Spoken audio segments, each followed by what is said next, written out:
আপনি কিনেছেন কত করে এটা? তথ্য নেই। বিক্রি করছেন ৬৩০০। সম্প্রতি রাজধানীর একটি শপিং মলে পরিচালিত এক অনুসন্ধানে দেখা যায় বেশ কয়েকটি দোকানে পাকিস্তানি পোশাক বিক্রি করা হচ্ছে, কিন্তু সেগুলোর আমদানি সংক্রান্ত কোনো তথ্য নেই।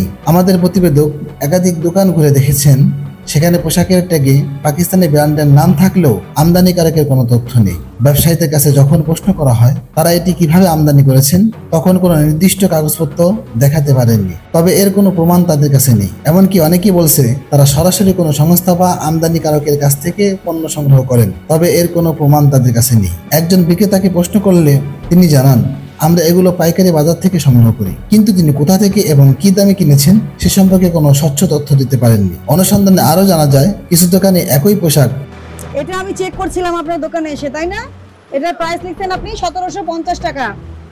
আমি যখন এটা উঠাতে যাচ্ছিলাম আপনি ৬৩০০ টাকায় বিক্রি করা হচ্ছে, অথচ সেটির প্রকৃত ক্রয় মূল্য ১৩০০ টাকার কম। এই উচ্চ মূল্য কেন বিক্রি করা হচ্ছে জানতে চাইলে ব্যবসায়ীরা এড়িয়ে যাওয়ার চেষ্টা করেন। একজন দোকান মালিকের ট্রেড লাইসেন্স দেখতে চাওয়া হলে তিনি প্রথমে তা দেখাতে অস্বীকৃতি জানান। পরবর্তীতে জিজ্ঞাসাবাদে তিনি শরীফ খানানি ইন্টারন্যাশনাল নামে একটি প্রতিষ্ঠানের নাম উল্লেখ করেন, যারা নাকি এই পোশাক সরবরাহ করছে, কিন্তু এই প্রতিষ্ঠানের বৈধতা সম্পর্কে কোনো অনিশ্চয়তা পাওয়া যায়নি। এ ধরনের ব্যবসার কারণে ভোক্তারা যেমন প্রতারিত হচ্ছেন, তেমনি সরকার ও শুল্ক ও রাজস্ব হারাচ্ছে। এছাড়া এসব পোশাকের গুণগত মান, স্বাস্থ্যগত প্রভাব এবং ন্যায্য মূল্যের প্রশ্ন বড় ধোঁয়াশা তৈরি হয়েছে। বিশেষজ্ঞদের মতে, যদি কোনো ব্যবসায়ী আমদানি করা পণ্যের বৈধ কাগজপত্র না দেখাতে পারেন, তাহলে সেটি অবৈধ আমদানি শামিল হবে। এটি ভোক্তা অধিকার লঙ্ঘনের পাশাপাশি দেশের অর্থনীতির জন্য হুমকি। এই ধরনের ঘটনা থেকে আমাদের করণীয় কি? নাম্বার ১, সরকারের হস্তক্ষেপ। সংশ্লিষ্ট কর্তৃপক্ষ দ্রুত বাজার মনিটরিং বাড়িয়ে এসব অনিয়ম চিহ্নিত করতে হবে। নাম্বার ২, ভোক্তাদের সচেতনতা। কেনার আগে ভোক্তাদের অবশ্যই জানতে হবে